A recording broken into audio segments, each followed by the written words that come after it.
Estamos hoy para el portal de la Asociación de la Prensa Uruguaya con el doctor Pedro Russi, doctor en comunicación, docente de la UDELAR en el CENUR Litoral Norte. Y esta convocatoria la hicimos a propósito de un ciclo de charlas que está apoyado por la Comisión por la Memoria de Paysandú, la Intersocial de Paysandú, modos epistemológicos, teorías interdependientes y complejidad social. Son, decía, 3 charlas bajo el título Uruguay, guerra híbrida. El primero de los encuentros, la democracia en cuestión; el segundo tiene como tema el juego de los medios de comunicación; y el tercero, alternativas posibles a esta guerra híbrida y cómo plantarnos seguramente frente a ella. Pedro, un placer tener esta posibilidad de estar charlando contigo. Sabemos de las repercusiones. Cuando estamos grabando esta charla ya transcurrieron 2 de esos encuentros, falta el tercero, pero bueno, queríamos hoy estar conversando contigo y que nos contaras un poco para la gente del portal de qué estamos hablando cuando hablamos de guerra híbrida. Bueno, Álvaro, muchísimas gracias por la invitación y por la oportunidad también de compartir, ¿no?, estas reflexiones, y como bien decías, que hacen parte de este tríptico, ¿no?, que le fuimos denominando, al cual le pusimos como palabra inicial o como concepto inicial guerra híbrida, y después, bueno, con 3 formas diferentes de entender, ¿no?, desde la democracia, los medios de comunicación y, bueno, y cómo pensar posibles alternativas.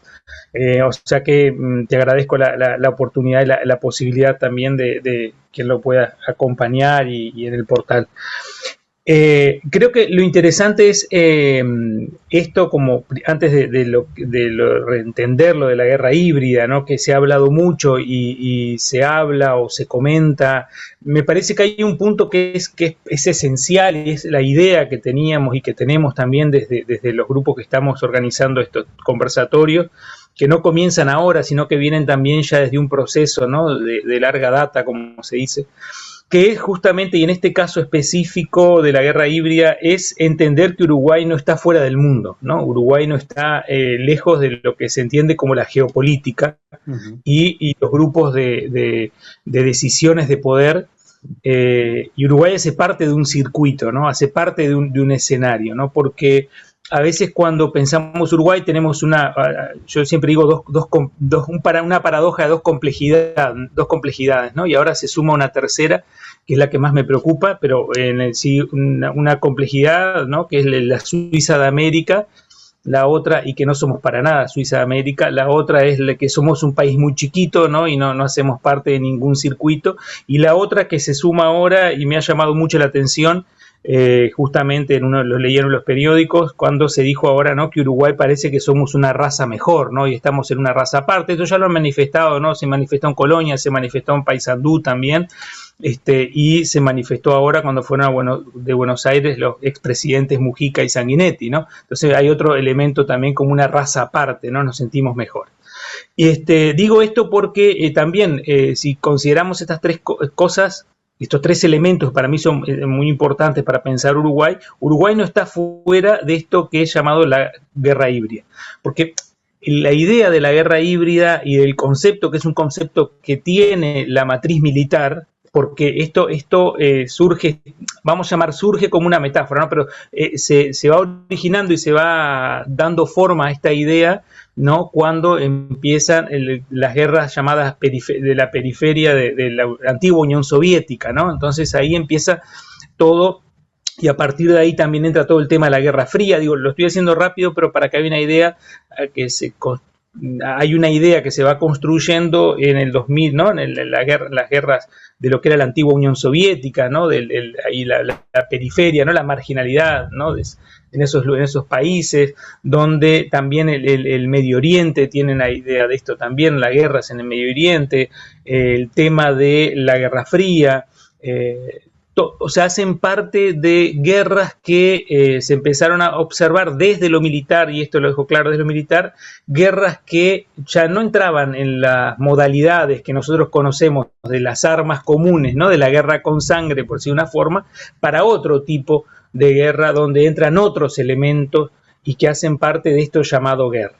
Eso después se retoma y tiene una fuerza muy importante en el 2004, y ahí nos toca directamente a Uruguay, en el sentido que ahí empieza una bibliografía muy vasta desde lo militar, desde el ejército, con lo que fueron la MINUSTAH, ¿no? 2004 en Haití, donde, y después todo lo que generó la MINUSTAH en aquello de los hijos de la MINUSTAH, ¿no? Pero ese es otro tema también. Entonces, ahí en el 2004, cuando hay una aproximación muy fuerte, ¿no?, de lo que es Brasil y Uruguay, principalmente a las lógicas de Estados Unidos, ¿no? Hay un acercamiento muy fraterno, pero no solamente de la fraternidad, sino también de lógicas, ¿no? Entonces también ahí en 2004 hay una bibliografía muy vasta sobre este tema, y donde se fortalece esta idea de la guerra híbrida también. Nos podemos quedar en una discusión, y hay elementos también que aparecen mucho antes, ¿no?, en la época mucho antes, pero que con otras características. Antes estoy hablando de las guerras entre imperios, ¿no?, en otros imperios.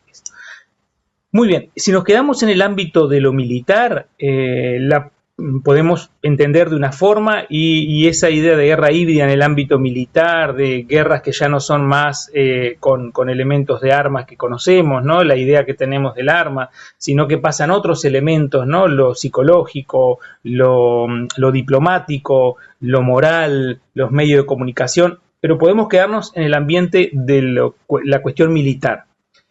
Pero es interesante cuando esto lo ponemos en el otro ambiente, que es el ambiente no militar, que es el ambiente donde lo civil y lo militar se va mezclando, ¿no? Entonces, ahí es que empiezan justamente las otras discusiones, que es por donde nosotros estamos abordando esta idea de las conversaciones y esta idea de guerras híbridas, ¿no? Uruguay y guerra híbrida. Uruguay hace parte, ¿no?, de una matriz de guerra híbrida que para muchos, con una forma despectiva de no entrar en esa discusión, es decir, bueno, quien habla de guerra híbrida que no sea en el ámbito militar es porque está pensando en teoría de la conspiración. Y cuando aparece esa palabra, teoría de la conspiración, parece que todo se anula, y cualquier cosa que se ha pensado de posibles lógicas de poder o grupos de poder o de la geopolítica, ¿no?, es una crítica muy fácil de hacer y muy simple, muy simploria, que es cuando se dice justamente, bueno, lo que estás pensando es teoría de la conspiración, ¿no? Entonces, una de las formas de alejar la discusión de las guerras híbridas, que está relacionada a la llamada guerra cultural, y también después a otros factores como llamado lawfare, ¿no?, que son los juicios, ¿no?, la guerra de los juicios políticos y otras cosas, todo aparece como en el ámbito de, bueno, eso son cosas que no hacen parte de lo que estamos viviendo ahora, sino que es todo conspiración. Entonces es una forma de desacreditar también al interlocutor. Claro, es una forma de desacreditar. Es decir, cuando hablamos de guerra híbrida, hablemos solamente de lo militar. Si vamos para otro lado, para otra cuestión, no, es conspiración. Porque la guerra híbrida, fuera del ambiente militar, fuera de la esfera militar, ya entramos en la esfera cívica, por si una forma civil, que se mezcla con lo militar, pero también ya no es más lo externo, sino también lo externo hacia lo interno, sino también cómo lo interno es fortalecido para que se construyan lo que en un momento fue llamado, y muchas y muchas se pueden acordar, de las guerras intestinas provocadas por lo previo al Plan Cóndor, ¿no? O sea, las guerras intestinas, que era la idea de mandar científicos a investigar cómo en una sociedad ciertas cosas generaban ciertos tumultos sociales para poder legitimar acciones también de ser militar. ¿Podemos poner allí el caso Berríos, por ejemplo? Sí, y otros más, pero sí ese como caso para tomar un emblemático, ¿no?, que nos toca de cerca. Por esa forma.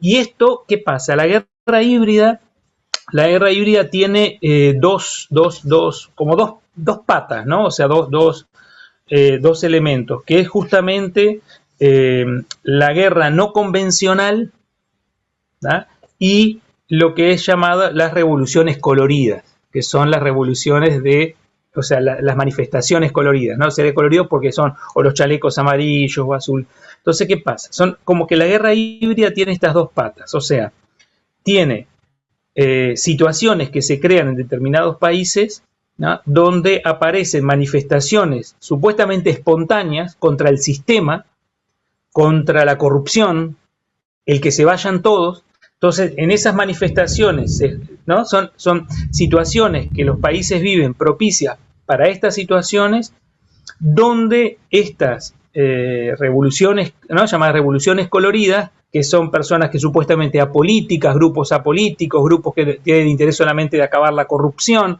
¿no? Que se manifiestan supuestamente espontáneamente, pero después cuando uno va a estudiar y va a analizar, esa espontaneidad o esas espontaneidades no son tan espontáneas, sino que tienen un financiamiento exterior, tienen grupos, ONGs que están atrás de esto, o sea, es otra cosa, pero que aprovechan una situación de un país para que se genere una cuestión social. Y eso lo estamos viviendo muy cerca acá, ¿no? Entonces, aquello que era tan lejos, que estaba allá, ¿no? En la antigua Unión Soviética, en la periferia, empezamos a ver también, no solamente en la dictadura, sino después también que empieza a suceder acá en América Latina, ¿no? El arco colorido que estaría de aquel lado ya está de este lado, ¿no? Y ahí fue Bolivia, para tomar fue Paraguay, los primeros ensayos de lawfare, digo de lo contemporáneo, ¿no? Claro. Brasil, ¿no? Entonces, bueno, empiezan. Entonces, esa es todo lo que aconteció en Chile, tal vez también, ¿no? Fue lo que aconteció, lo de Chile, ¿no? Y lo de Argentina también, ¿no? Esa cuestión de lawfare. Entonces, eso va creando situaciones de inestabilidad desde que ciertos espacios que dan garantía a la sociedad empiezan a desquebrajarse, entonces la sociedad sale, que algunos pueden salir espontáneamente, otros esa espontaneidad es aprovechada y es estimulada, y frente a la espontaneidad incontrolada por los estados, ¿no? O por los gobiernos, mejor dicho, que se viene una acción de una guerra no convencional. Empieza a ver la cuestión de una guerra que tiene elementos de convencional porque hay un enemigo que hay que calmar, pero empieza a jugar con otras dinámicas que son tal vez no tan de la guerra que tenemos nosotros como idea de guerra de trincheras, ¿no? Entonces, se dice que las revoluciones coloridas son el paso previo o la pata diplomática, diríamos, de la guerra no convencional, de esto que hace la guerra híbrida. Y son cuestiones que tal vez en lo micro lo podemos vivir, ¿no? Con estas cuestiones de las guerras judiciales, ¿no? Entonces, y que está tan presente los juicios políticos o la desacreditar el sistema jurídico. Entonces, esta lógica de la guerra híbrida, cuando sale del ambiente militar, de la esfera militar, y lo traemos para nuestro espacio no militar, empezamos a ver que muchas de estas cuestiones que aparecen en la guerra híbrida del espacio militar se presentan en elementos de lo cívico. ¿Ah? Entonces, digo, para entender, en la lógica militar, ¿no? En la lógica militar de una guerra, ¿no? La guerra común, la que nosotros conocemos como guerra común, ¿no? Es donde el centro, o sea, es como una pirámide, ¿no? Donde la punta de la pirámide es la acción militar y donde la base, todo apunta, pero la acción militar es lo principal, donde la cuestión política, la diplomacia, la inteligencia, la información, las tecnologías, la economía, la cultura, la legalidad, la cuestión psicológica, moral y otras cosas, todos apuntan a fortalecer el elemento militar. Eso es la concepción que nosotros tenemos. Pero cuando empezamos a hablar de una guerra híbrida, el centro gravitacional ya no es más la cuestión militar, sino que lo militar, nos movemos como para la idea de un círculo y donde hay lugares de intensidad. Entonces, ya lo militar no pasa a ser central, sino que lo central pasa a ser las cuestiones de la moral, lo psicológico, la legalidad, las cuestiones políticas, el elemento, y entra un elemento importante de los medios de comunicación, la información. O sea, todo eso se entra a relacionar para algunos de esos legitimar y fortalecer acciones que pueden no ser militares explícitamente, pero sí de lógica militar. La vigilancia, el control, la persecución, el estado de control, ¿no? El estado de no poder decir. El hecho de que en Uruguay hubo 66 denuncias por la libertad de expresión es un elemento de la guerra híbrida, porque es una forma de sentir una categoría, sentirse vigilado. La vigilancia es una cuestión de lógica militar, pero que se sustenta por otros elementos, otros operadores, que en estos casos la información, bueno, el psicológico, y eso crea elementos psicológicos, emocionales, salud mental, el tema moral, el tema de sentirte culpable, el tema de la diplomacia también actuando en otros países. O sea, lo militar sale del centro, de la punta aquella de la pirámide, se sale de ese locus para otra dinámica, donde otros elementos aparecen como mediadores más fuertes, y donde lo militar pasa a ser un elemento más, que se puede accionar, pero lo otro actúa con esa lógica, ¿no? Tú hablabas de visualizarlo como un círculo. Yo me lo imaginaba como un sistema de conjuntos interactuando permanentemente, y donde permanentemente se van desplazando los centros de poder o de interés. Y justamente pensando en esos centros de poder, ¿dónde están? ¿Cuáles son? Porque ya no son los gobiernos, o por lo menos no únicamente. A veces los gobiernos pasan a ser un vehículo para las grandes corporaciones. La democracia tal como la conocemos, entonces, queda en entredicho, pero también, y algo que nos importa especialmente, siendo que estamos conversando para el portal de la Asociación de la Prensa, ya los medios de comunicación tradicionales tampoco son el centro que eran en otro momento, porque las redes sociales pasan a tener también un control, y los medios de alguna manera a corretear esa agenda que se instala por otros lugares, ¿no? Sí, porque justamente cuando es interesante ver, creo que sí, que más que cuando yo hablaba de círculo, hablaba de una relación, y en este sistema que vos decías, de sistema más como un sistema de núcleos, ¿no? O de relaciones y conjuntos. En esa imagen que tú mencionabas era más ajustada. Porque los medios de comunicación entran, y cuando hablo de los medios de comunicación, y esto es importante, yo ayer lo hablaba en el conversatorio, cuando hablo de medios de comunicación no estoy hablando solo de la radio o de redes en el ámbito digital o de televisión o de diario, estoy hablando de una lógica de medio de comunicación, por lo tanto lo que se llama una mediatización. Nosotros vivimos en una sociedad mediatizada, donde para nosotros son muy comunes las lógicas de los medios de comunicación, ¿no? Entonces, ya no solamente hablamos de medios de comunicación como radio, televisión, eso, sino la lógica de los medios de comunicación. Por lo tanto, en una sociedad mediatizada. Y entra justamente en esto. ¿Qué es lo que sucede? En una sociedad altamente mediatizada, ¿no? Y donde las redes sociales del ámbito digital, ¿no? Porque están un barrio es una red social, ¿no? Por eso hago la distinción de la red social en el ámbito digital, donde el alcance y la velocidad es exponencial. Entonces, ¿qué es lo que pasa? Situaciones que suceden en una dinámica se amplifican y ganan una velocidad que los medios de comunicación, llamados tradicionales, no consiguen justamente acompañar, pero porque justamente hay esa mismo que tengamos medios que salen en internet, y eso no estamos hablando de eso, sino de las lógicas. Entonces, por eso hoy, ¿qué sucede? Hoy tenemos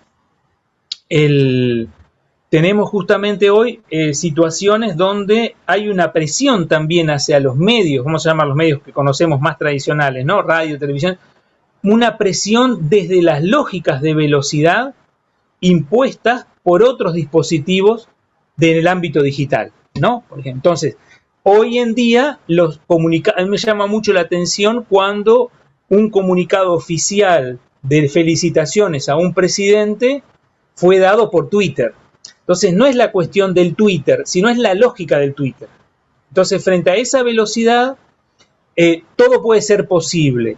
Y cuando digo todo puede ser posible, es en el sentido de que en este elemento también de la guerra híbrida, que hace parte de la guerra cultural, o sea, la guerra cultural como un elemento de la guerra híbrida, pero esta cuestión de la guerra híbrida, hay un elemento que es la potencia del verbo, y acá yo ayer comenzaba con una frase que es conocida en la Biblia, ¿no? Que es de Juan 1:14, donde dice, y el verbo se hizo carne. ¿Qué quiere decir esa frase? ¿No? Y no estoy entrando en el ámbito de fe ni religioso, sino en el ámbito analítico de la frase. Es el verbo crea el hecho. Entonces ya los hechos no son importantes, sino lo importante es el verbo como creador de la verdad. Mismo que un hecho me contradiga, no interesa, porque yo voy a seguir diciendo lo que quiero decir, porque la realidad está construida a partir del verbo. Entonces esa frase, el verbo se hizo carne, quiere decir la palabra crea la realidad. Entonces, interesante esto, porque ¿qué es lo que pasa? En una dinámica muy veloz, donde lo emocional es muy fuerte y lo racional es replegado, ¿no? Donde lo emocional es muy fuerte, puedo decir cosas en el Twitter a una velocidad y donde la lógica dice, bueno, lo que está dicho en el Twitter, mismo que haya hecho que lo contradigan, igual lo puedo decir o lo puedo sacar o lo puedo retirar.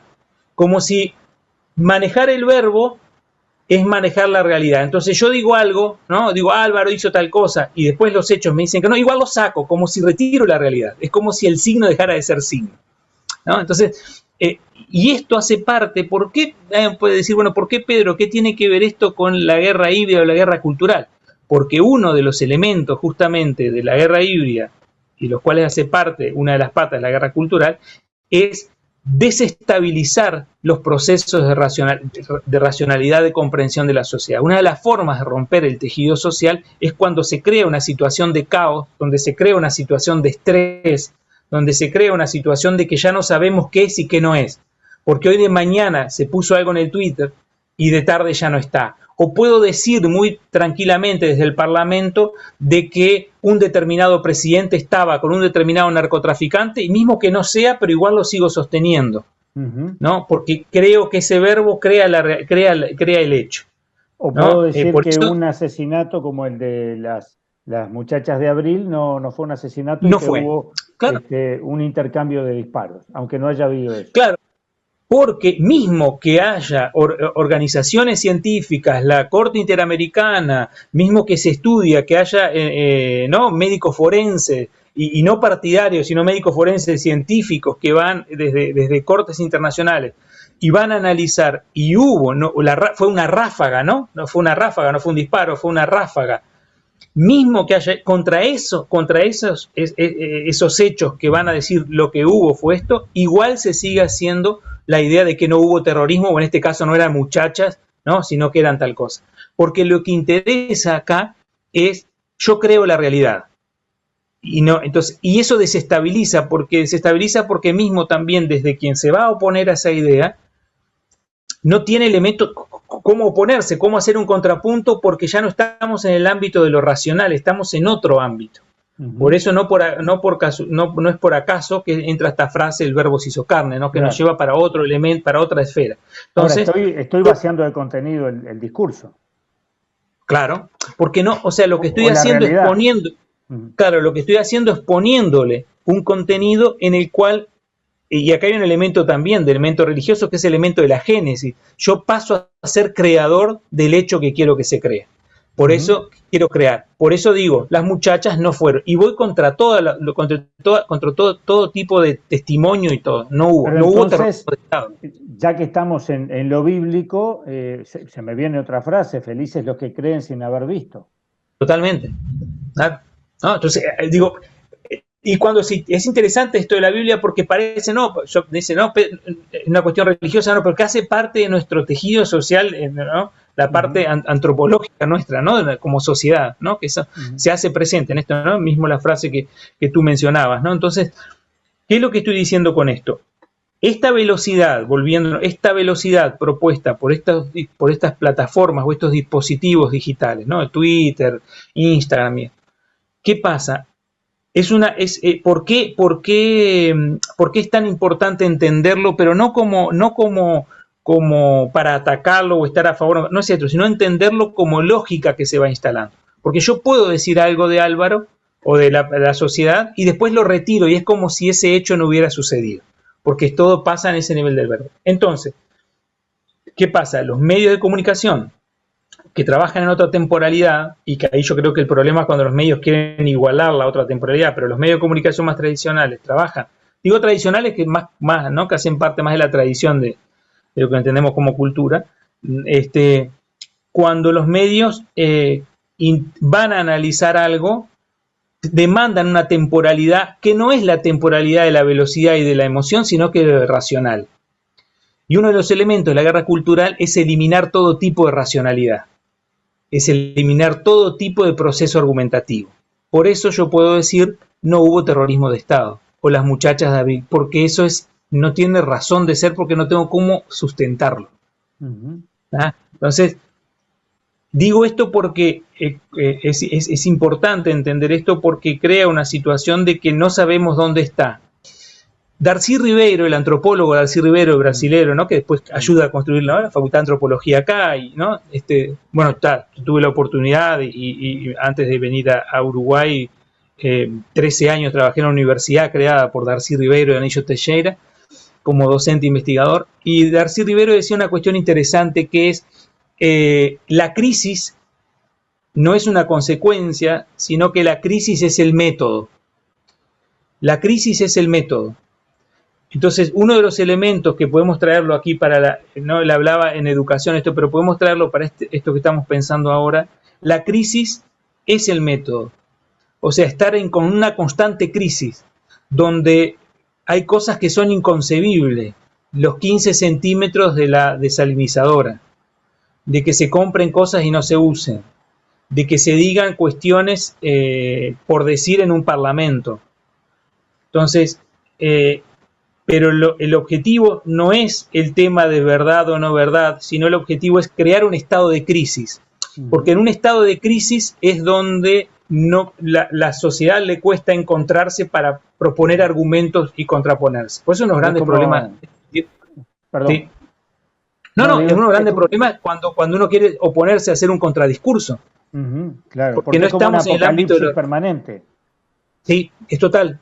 Es un apocalipsis permanente, y eso tiene, cuando uno va a leer cuestiones más de la neurología, de la neurociencia, eso tiene efectos neuronales muy fuertes, del estrés total, donde vos tenés, cada vez creas si vos tenés una sociedad que la mantenés en un estado de excitación total, donde no hay ningún momento de donde decir, bueno, a ver qué pasa, sino que vos creás sociedades más violentas.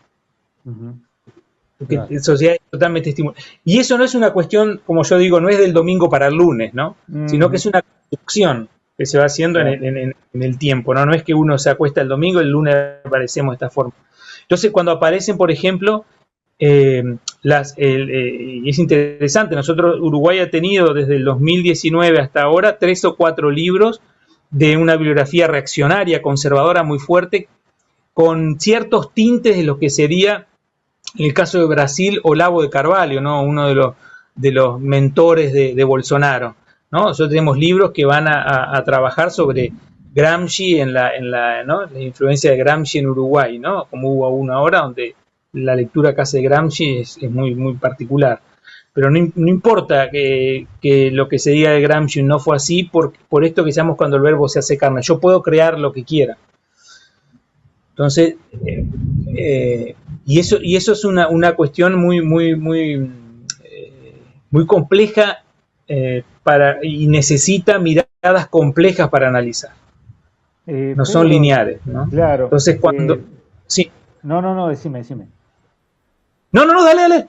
No, te iba a decir porque, bueno, no nos quedan tantos minutos de la charla y me surgía una duda con respecto a todo lo que ibas planteando. ¿Es posible decir entonces que en estos momentos la palabra, tú decías el verbo, se está imponiendo a la imagen a diferencia de lo que veníamos manejando anteriormente?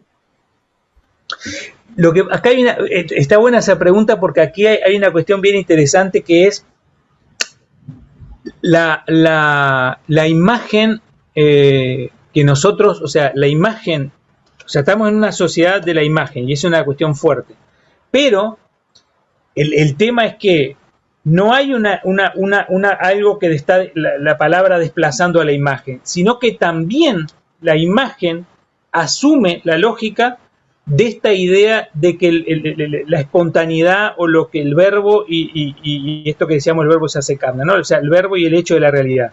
La espontaneidad de la imagen, o sea, el tema de que todo se registra, el tema de las selfies es muy claro en esto.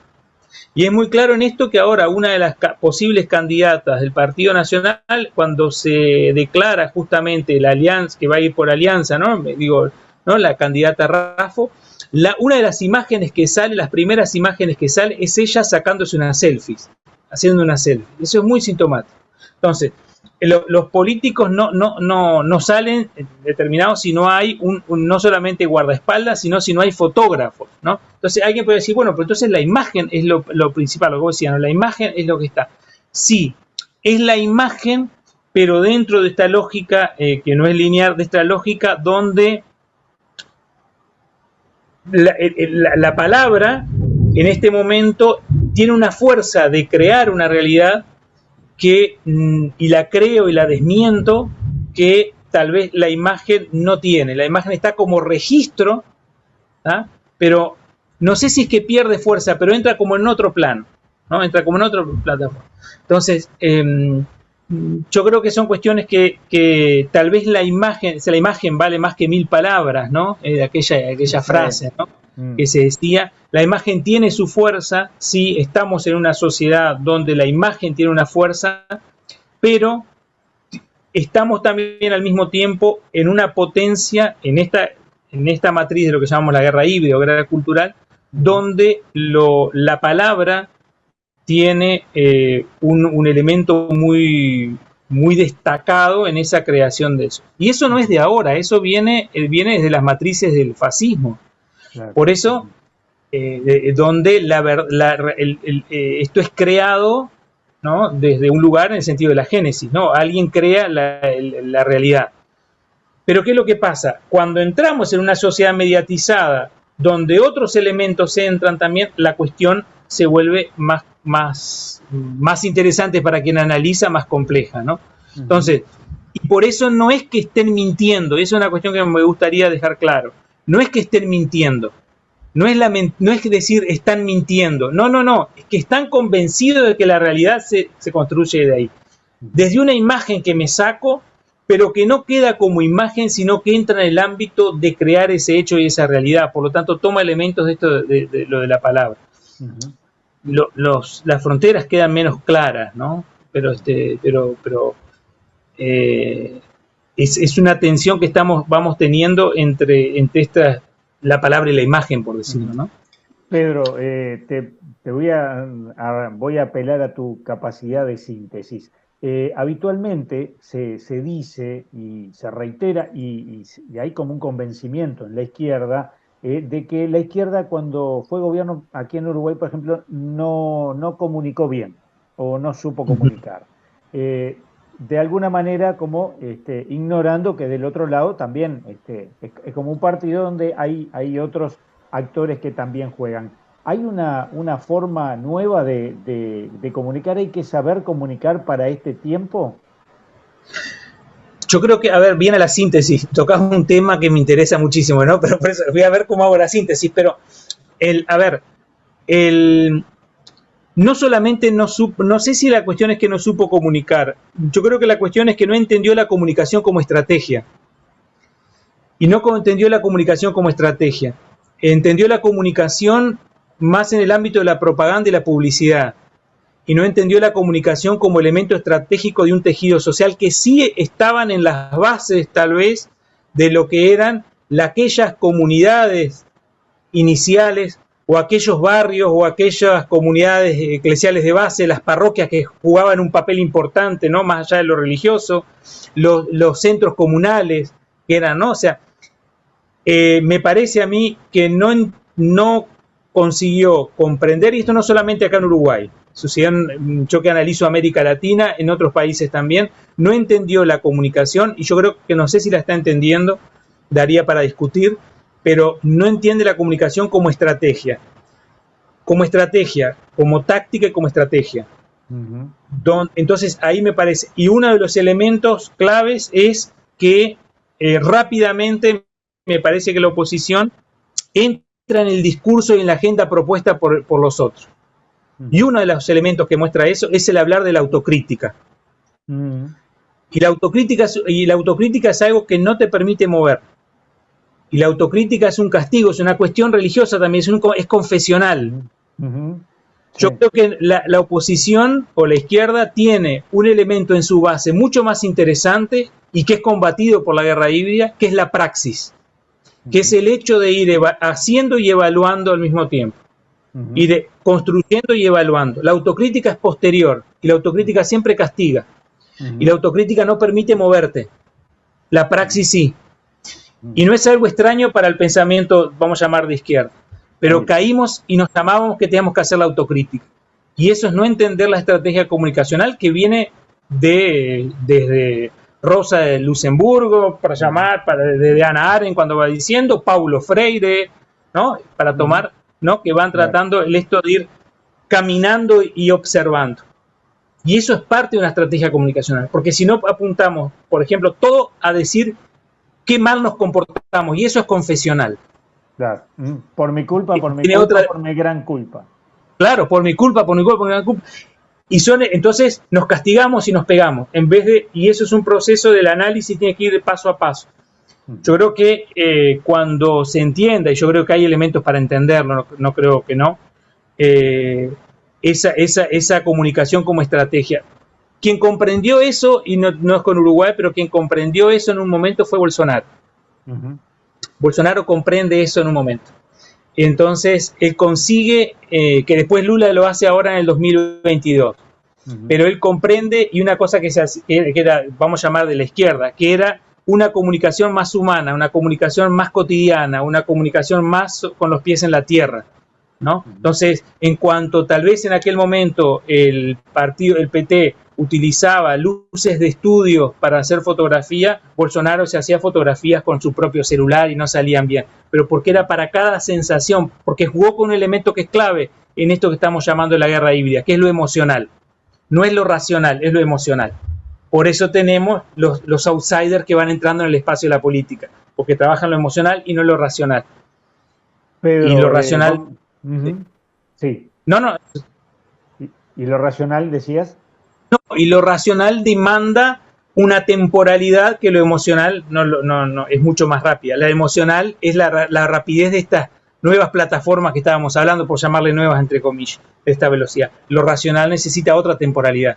La estrategia comunicacional necesita otra temporalidad. Yo creo que no se puede entrar como desde la oposición a jugar en estas velocidades, si no perdemos dimensión, ¿no? Seguramente nos reencontremos pronto y podamos seguir abordando esta temática es sumamente interesante. Doctor Pedro Russi, doctor en comunicación, docente de la UDELAR en el CENUR Litoral Norte, desde el portal apu.uy, más que agradecidos por esta charla. Muchísimas gracias, Álvaro, por la invitación, y un gusto y a las órdenes en cualquier momento.